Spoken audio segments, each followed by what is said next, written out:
тоҷикистон сарзамини кӯҳӣ буда бо табиаташ ниҳоят дилрабост. дар миёни ин кӯҳҳои сарбафалак минтақаҳои гуногуни кашфношуда мавҷуданд ки дар он гиёҳу наботот ва дарахтони нодир нашъу намо намуда аз назари олимони табиатшинос дур мондаанд. дар замони муосир бинобар босуръат аз худшавии заминҳои нав бо мақсади кишоварзӣ, сохтани роҳҳо, тағйирёбии босуръати иқлим, ифлосшавии замин ва атмосфераи он ва махсусан зиёд гардидани саршумори чорво боиси маҳвшавии навъу намудҳои маҳаллии зироатҳо гардидааст. қаблан зимни вохӯриҳо гурӯҳи эҷодии мо оид ба мавҷудияти себи ниҳоят нодире дар яке аз минтақаҳои дурдасти ноҳияи ховалинг огаҳӣ пайдо карда буд. мардуми маҳал оид ба себе қисса мекарданд ки ба ғайр аз мавзеи шакарсеб дигар дар ҳеҷ куҷое вон намехӯрад. онҳо мегуфтанд ки ранги шакарсеб сафед буда таъми ниҳоят ширин дорад ва дарахтони он ниҳоят калонсол аст.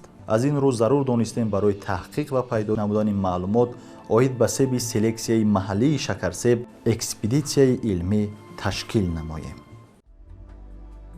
яке аз минтақаҳои аз назари агробиологӣ хело камтар мавриди таҳқиқ қарор гирифта дар болооби дарёи ёхсу воқеъ дар ноҳияи ховалинги вилояти хатлон мебошад. дар ин мавзеи мушкилгузар то ҳанӯз дар ҷойи маҳалҳои аҳолинишин ки то солҳои 50-уми қарни гузашта сокинонашон ба водиҳо кӯчонида шудаанд, боғҳои қадима ки аз дарахту бутаҳо ва дигар зироатҳои маҳаллӣ ғанӣ мебошанд боқӣ мондаанд ва омӯзиши ҳар чӣ зудтари онҳо зарур мебошад.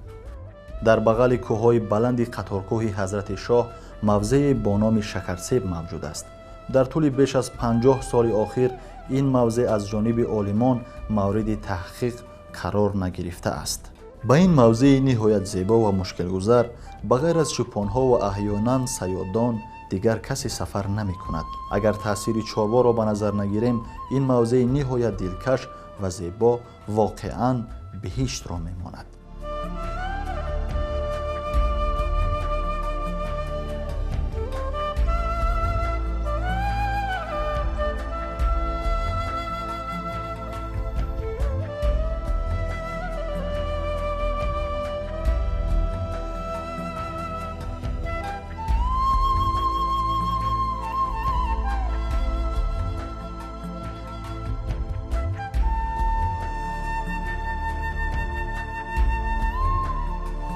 сафари аввалини мо ба мавзеи шакарсеб на тибқи нақшаи кашидаамон сурат гирифт. мо қариб 2 ҳафта интизор кашидем ки кай боду ҳаво дар ин мавзеи мушкилгузар беҳтар мегардад. боду ҳавошиносон ҳеҷ хабари дилхушкунанда намедоданд. ахиран аз таърихи 22 май то 5 июн мо беҳтар гардидани боду ҳаворо дар ноҳияи ховалинг мушоҳида кардем ва гурӯҳи корӣ барои баромадан ба сафар омодагӣ диданд.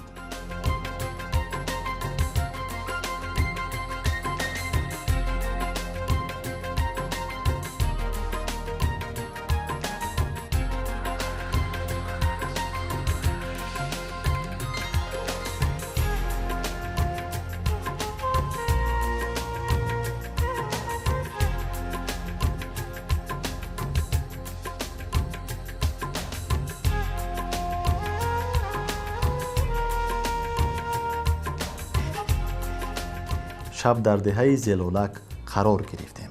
шабона барои сафар ба мавзеи шакарсеб омодагӣ дида субҳи содиқ ба роҳ баромадем.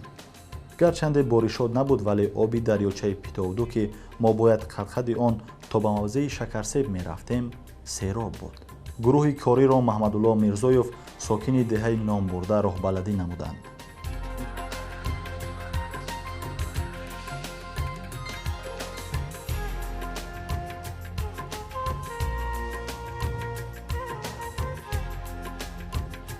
барои рафтан ба мавзеи шакарсеб ба мо 2 роҳро тавсия намуданд. яке дуртар ки масофаи якрӯзаи сафар бо ҳайвоноти боркашро ташкил мекард. роҳи дигари сафар ба мавзеъ бо роҳи наздик буд ки ба гуфти роҳбалад 3-4 соатро ташкил медод ва бо ин роҳ танҳо пиёда ва бе ҳайвони боркаш рафтан мумкин буд.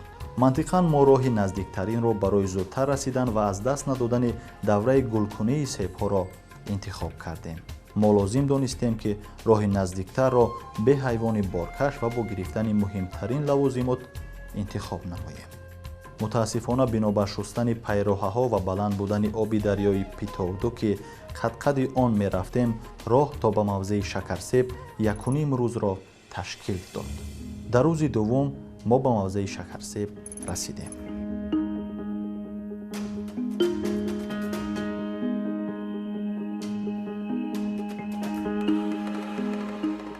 мавзеи Шакарсеб дар саргаҳи дарёи оби Питовду дар баландии 2233 метр аз сатҳи баҳр қарор дорад. экосистемаҳои табиии ин мавзеъро ҷангалзорони сираки арча, арчазорони термофилӣ ва арчазорони омехта бо дигар растаниҳои дарахтони паҳнбарг ташкил медиҳанд.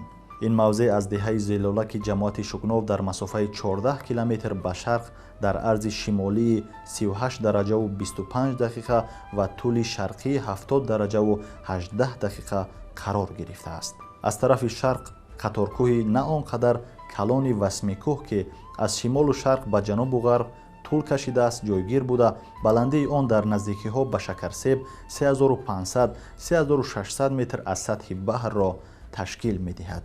аз рӯи маълумоти пешакӣ ин мавзеъ чарогоҳи тобистона барои мардуми деҳаҳои Питовду ва Сангдара ба ҳисоб мерафтааст. дар мавриди сокинони доимии ин мавзеъ маълумот гуногунанд.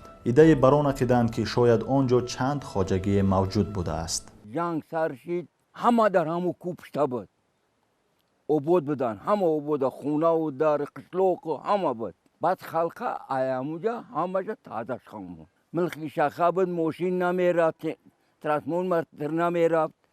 ягум зиндагие ки мисол мардак ба қувваи дист мекард, ура бояд ки ҳукумат ай байни ҳо гирифт, ҳамаира ба техника қатӣ ба ҳамаи чиз ки халқа зиндагониша дуруст кард. бурдар таъдаш пахта, мисол ки пахта корида, гандум корида, инида бурд ба тахта, ҳамаи ба техникаши. адаву ҳин ба ҷуфти гов буд. ӯ кедман қатӣ, дистакӣ. кедман мекарди, гов қатӣ ҷуфт мекарди, зиндагони та мебурдӣ. зимни таҳқиқот дар ин мавзеъ беш аз 10 дарахти калонсол ва ниҳоят бузургҷӯшаи себ пайдо карда шуд ки оид ба сарчашмаи пайдоиши онҳо маълумот пайдо кардан мушкил аст. аз рӯи хулосабардориҳои пешакӣ коршиносон сину соли онҳоро аз 100 то бештар аз 200 сол баҳогузорӣ менамоянд. каме болотар аз назди себҳои кӯҳансол 6 дарахти беш аз 100 солаи себ мавҷуд аст. ба қавли роҳбалад маҳз ана ҳамин дарахтони себи кӯҳансол шакарсеб мебошанд. ҳамчунин дар он ҷо як дарахти бузургҷӯсаи беш аз 150 солаи себ ки аз рӯи маълумоти чӯпонҳо себи сурх аст мерояд. дар ин миён чандин дарахтони хурдсолтар аз онҳо низ вуҷуд доранд ки себҳои ҷангалии намуди сиверс мебошанд. пайдоиши қариб ҳамаи себҳое ки дар тамоми дунё ҳаст, пайдоишшон қариб ки аз ҳамин намуд сарчашма мегирад. бубинед чӣ қадар аҳамияти калону вай дорад. барои ҳамин маҳфуз нигоҳ доштан дар коллексияҳои баҳсҳои илмӣ нигоҳ доштан ва ҳамчун маводҳои истифодашаванда дар селексия ва барои баровардани навҳо корҳои хеле зиёдеро ба анҷом расондан зарур аст. дар ҷангалҳо ҳаст, ҳар намуд сев ҳаст. севи адилӣ аслан бисёр тиришчоп аст. ширини таи ранги севҳои овардагӣ шумдагӣ намешавад. тиришан тиришчоп мешавад. خیلی شیرینش تمام نیست در جنگل. هست در جنگل هست شیرینی هست ترشی هست نمیدونم اکو ای چی حسابان او ای جو میارن میشوانه داره شیرینی داره ترشی داره. اینا ما حاضر در این مملکتی همین قدی اخصوی ما شگنو میگفته همین پختمال میگیم یک قشلاق داره همون پختمال داری یک سه چهار تنه سه وای همهاری اونا ای جو اومدگی هستن که چقدر شیرینن. همونجا حقیقتا قشلاق بدسته قشلاق کهنه اینه که همونجا هستن شیرینن. از کوهستان وقتی که مردم با وادی ها کوچانیدن اکثریت این درخت ها به نگاه و بین ماندن. ما از روی مشاهده ها که بدیل موضع های خوالنگ، سر خسار، دشت جون، مومن آباد، شلختران وقتی که سفرهای کاری میگذرانیم در همون موضوعات تا امروز باقی ماندن، یعنی که اینها бе нигоҳубин ҳам нид қобилияти ба тамоми ҳамин омилҳои экологӣ, ба хушкӣ, ба гармии зиёд, ба хунукӣ, ҳатто инҳо ба касалиҳо ҳам бениҳоят тобоваранд ва то имрӯз мондаанд. лекин мутаассифона сину соли инҳо ба ҷои аз 100-200 болоанд. хоҳем нахоҳем муҳлати ҳамин нашунамои оҳиста оҳиста коҳиш меёбанд. мувофиқи маълумоти баъзе аз бошандагони ҷамоат, бо сабаби барвақт оғоз гардидани боришот меваи себҳои шакарсеб пурра пухта намерасанд, вале ғолибан дар аксари солҳо меваи себҳои ин мавзеъ пухта мерасад ва чӯпонҳо зимни бозгашт аз чарогоҳҳои тобистона аз меваи он истифода мебаранд. яке аз ҳадафҳои муҳимтарини мо дар сафари баҳорӣ ба навор гирифтани давраи гулкунии шакарсеб дар мавзеи шакарсеб буд. ин як навъи себи маҳаллӣ аст. аҷдоди гузаштаи ин себҳои мо аҷдоди ёбоиёшон себи сивец гуфтани ҳастанд, ки дар ҷангалҳои мо ва дар осиёи миёна аз он гула тоҷикистон ин нав чӣ кор мекунад то имрӯз нигоҳ дошта шудааст. ва ҳамин дар тарки ин намуди себ барои пайдошавии навъҳои яъне кишбоб, яъне хонакунонӣ дар хонапарваришкунии себҳо чӣ сабаб шуданд. яъне дар асоси мана ҳамин тағйиротҳои интихоби табиию сунъию чиз аҷдодони мо аз инҳо чӣ хеле қай кардем, зиёда аз 80 навъи ҳамин себҳои маҳаллиро чӣ кор карданд дар минтақаҳои гуногуни ҷумҳурӣ чӣ кор карданд офариданд, ки то имрӯз мо онҳоро истифода мебарем ва вазифа дорем ки онҳоро нигоҳ дорем. беаҳамияти худи мардум аст ки он навъҳое ки асрҳои аср парвариш карда мешуданд аз байн рафта истоданд. ин ҳам бошад аз як тараф агар воридшавии дигар навъҳо аз дигар кишварҳои хориҷи кишвари мо ворид мешаванд, ин бошад. дигар тараф он аст ки мардум моҳияти ҳамин навъҳоро кам дарк мекунанд ва барои бартараф кардани таҳдидҳо албатта чораҳои муҳим аст. як корҳои зеринро кардан даркор аст ки инҳо ҳамчун маводҳои муҳим ки бисёр аълосифат барои нигоҳ доштан дастрас карда шаванд. мақсади асосии ин сафари экспедитсионӣ мо аз он иборат аст ки мо дар ҳар як гӯшаву канори ҳамин ҷумҳуриямон дар куҷое ки аз рӯи шунида аз рӯе ки олимон тадқиқот бурданд ҳамун навъҳои маҳаллие ки ҳастанд мо ки айни замон дар арафаи нестшавӣ аст. ҳатто ҳозир мо якчанд дарахтҳои бузургро дидем ки пурра хушк шудаанд, яъне ки тамоман нобуд шуданд. мақсади экспедитсия мо аз он иборат аст ки мо бояд ҳамин навъҳоро ёфта маълумоти мухтасар дар бораи инҳо ҷамъоварӣ намоем ва ҳамин намудҳоро бояд зиёд намуда пешкаши мардум намоем. бояд ки мо коре кунем ки ин ҳамин навъҳои маҳаллӣ ин генофонди миллии мо ҳаст.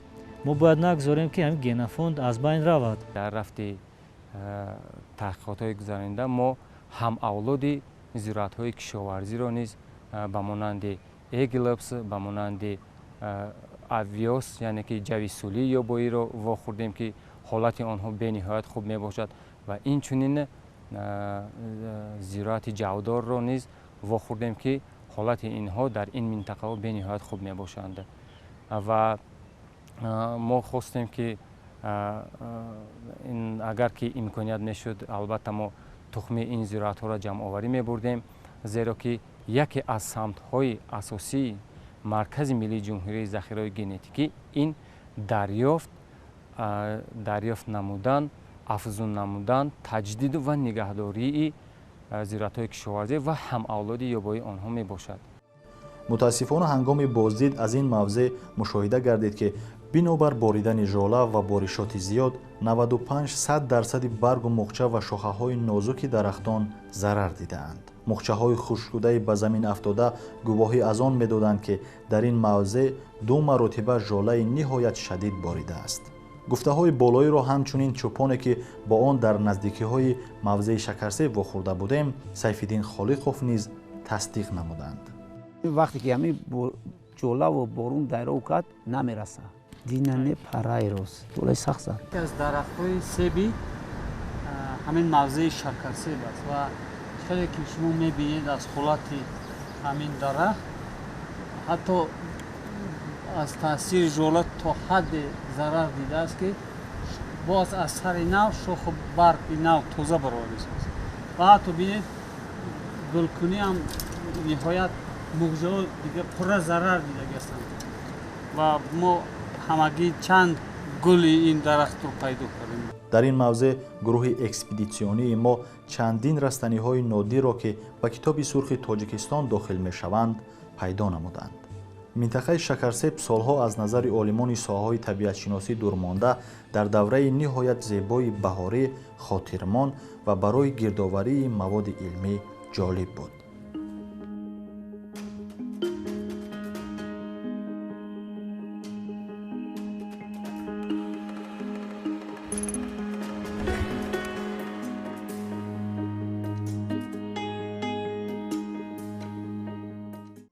از 18 تا 22 ایون سال 2020 با مقصد گردآوری معلومات الهوایی اوید به نوع سیب سلکسیای محلی شکرسیب اکسپدیسیای غیر نوبتی تشکیل کرده شد. از روی معلومات میرالی قیوموف که سالها باز در موضع شکرسیب و اطراف آن چوپانی نموده است، سیبی که ما جستجو داریم در باغ شکرسیب موجود است. از سال 1984 تا سال 2014 در همین موضع ها چوپان شده کار میکنیم. در دوامی که همین جبدیم یک مسافر بابای سفر گفتن یک قشلاق سنگدره خوالین می اومد شناس بخواه گاه خبر میگیرد گاه همینجا می اومد همون میگو که همین سیوا سال 1940 او می اومده می رفته یا همین سیو هم خیلی مشهور در وقت جدا قشلاق بوده و ما زندگانی میکردیم. همین شکرسیب جورا اینا چی هم تری این جای موره اینم تری یک چه توپای شنوندگی درخته هم سیوای شنوندگی کدوم محل کم آدم میشنونده تامورا اگه جای آوردگی شنوندگی هم یک بخچه سیوای هم روی را دای سیوش قد قان شیرینه ای روی همون شکرسیبش میگن ای روی همون باجورا شکرسیبش میگن همون جا مردمی این مردم در زندگانی نمیکرده مردم قدی پتودو زندگانی میکرد. این هر یک قشلاق بخیر زمین داشت در وقتش. مثال روی ما قشلاق ما جدا داشت، این ایجا جدا داشت. مثال که دشت پتودو جدا داشت. همه آدمایی که هر یک کوب پشت بودن در همون کوب پشت زمینه جدا داشتن. ما خیلی چند بار رفتگی اونجا چند بار رفتگی شکار رفتگی اونجا چند بار شکرسیب و سیبوش خوردگی آوردگی این نوبت برای معلومات مکمل اوید به شکرسیب پیدا نمودن اکسپدیسیای خود را توسط خط سیر دیگر نقشه‌بندی نمودیم. خط سفر ما توسط چیل دختران، گردنک ها، سفیددارا، شکرسیب گذرانیده شد. مسافه عمومی راه از چیل دختران تا به موضع شکرسیب بیش از 50 کیلومتر از یک سمت را تشکیل میداد. برای تا به موضع شکرسیب رسیدن 1.5 روز لازم بوده است. هرچند راه دراز بود اما هنگام سفر ما آن را احساس نکردیم. زیرا منظره های دلفریب طبیعت کشور، رود و چشمه ها و گیاه های نادر و زیبا که تماشابین را مفتون می کند، خستگی انسان را زود می برارد. هر منظره طبیعت از نگاه اول به دل راه می یافت. درخت و بوته های سبز، گل های زیبای رنگارنگ که دامن کوه ها را پر کرده بودند، بهشت روی زمین را می ماند. در راه در چند موضع جایهای رویش سیب‌های گوناگون را واخوردیم. اکثر سیب‌های واخورده ما سیب‌های جنگلی معلوف سیورس به شمار می‌رفتند. در اکثر جای سیب‌های نمود سیورس نشأ و نما دارند، در جای دیگر درختان آنها پیر شده از بین رفته‌اند.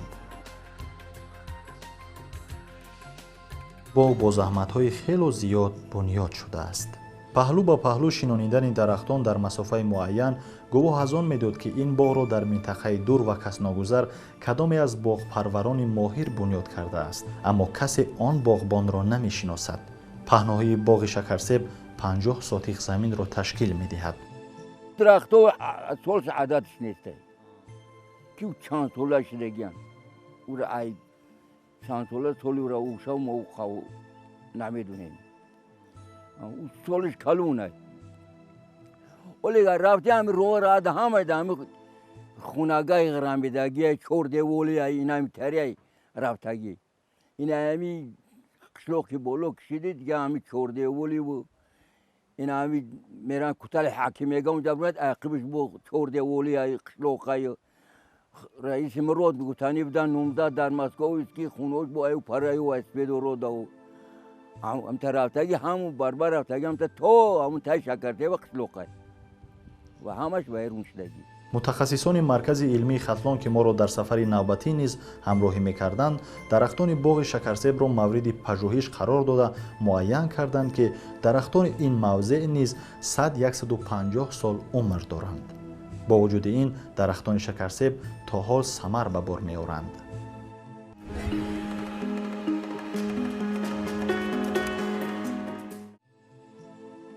سفر سیوم گروه کاری سفر نهایی بود. به همه سوالها و تخمینها و روایت و قصه های ما تنها موجود بودن حاصل درختانی که با نام شکرسیب و ما نشان داده بودند جواب قطعی را باید دهد. زیرا در موضع شکرسیب سیب‌های زیاد جنگلی یا خود سیورس می رویند که هنگام سفر کردن به این موضع در فصل بهار به کم کسان میسر می شود که میان درختان شکرسیب را معین کند. زیرا همه درختان سیب این موضع غنچه و برگ‌های یکخیله دارند. آفت‌های طبیعی بهاری، باریدن ژاله و سردی‌هایی که باعث ریختن برگ و گل درختان این موضع شکرسیب گشته بود، در سفرهای اول و دوم گروه ما را کمی دلسرد می‌کرد. چون که نوع‌های سیب را اکثراً به واسطه میوه شناختن ممکن است و خلاص. قسمی از اعضایان گروه کاری در دوره حاصل به شکرسیب آمدن را صرف بیهوده وقت و نیروی کاری می‌حسابیدند. در دوره حاصلبندی شکرسیب نوبسته به آنکه میوه شکرسیب را پیدا می‌کنیم و یا نه، گروه کاری به سفر برآمد.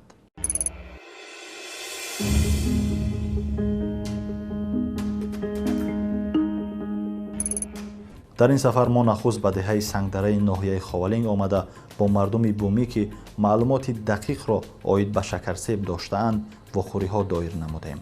روزی دیگر راه پیش گرفتیم به سوی شکرسیب. متاسفانه از آن زیبایی بهاری قریب چیزی باقی نمانده بود. زمین سبز و خرم بهاری از تأثیر برزیاد سم چاروا خراب شده منظره‌های زیبای طبیعت فصل تیرماه زرین را می‌ماند. در دوره سیوم و نهایی اکسپدیسیا کوشش کردیم سفر 2 روزه را کوتاه کنیم. با همین مقصد به استراحت تمام روز قدم زدیم تا نصف زیادی راه را طی کنیم. وقتی شام به موضع شکرسیب انیخترش به نزد مزار خواجه نور رسیدیم و شب آنجا ماندیم. بالاتر از مزار باغچه شکرسیب است و تا آنجا کمتر از 1 کیلومتر راه دیگر مانده است. هرچند که راه کمی دیگر بود تا باغ شکرسیب، اما تاریکی شب نمیگذاشت سفرمان را ادامه دهیم.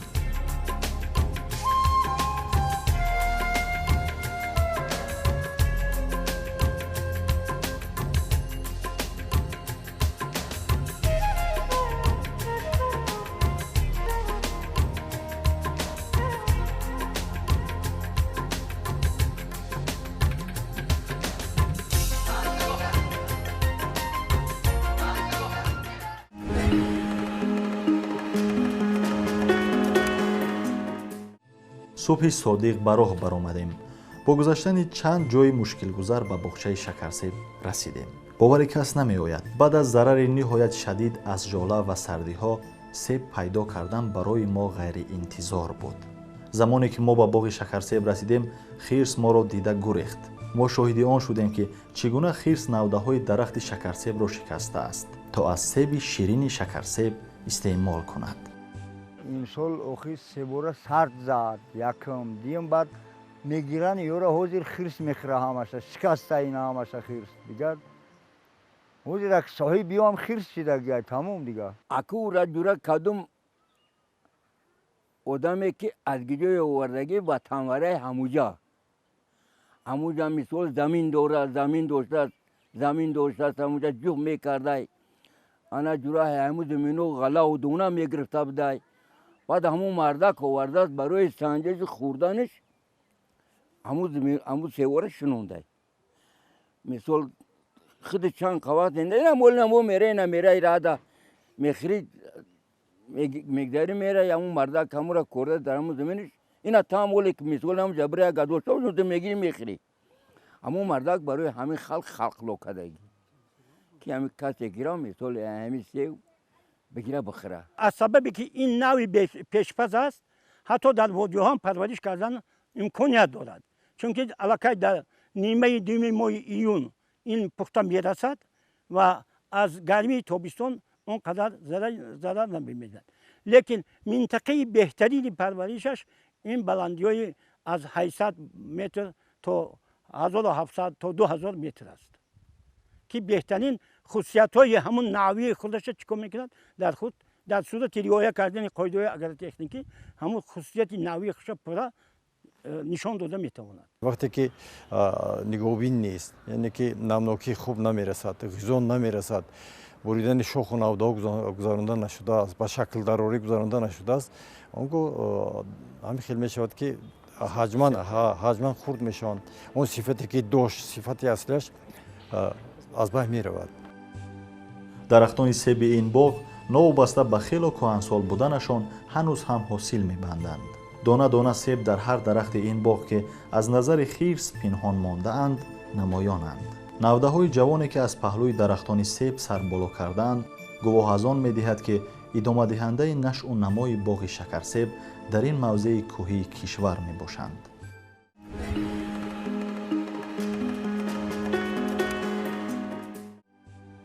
به نخل نادر شکرسیب عمر دوباره باید داد. باید این نوع درخت نادر که در عرفه نیستشوی قرار دارد و نهال آنها در موضع کس ناگذر موجود است احیا و برای آیندگان نگاهداری شود.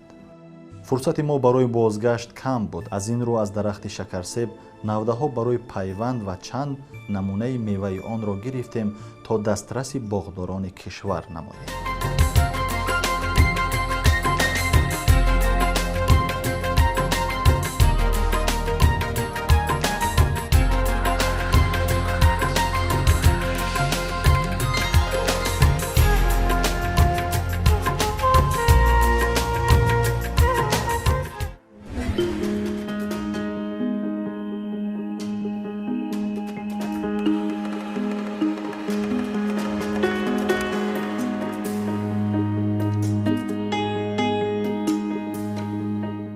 نوده و چند دانه سیبی که ما همراه خود از موضع شکرسیب آوردیم به باغ بوتانیکی شهر کولاب و انستیتوت باغداری و زراعتکاری اکادمیای علم‌های کشاورزی سپردیم تا در زمان مساعد نوده آن پیوند کرده شود.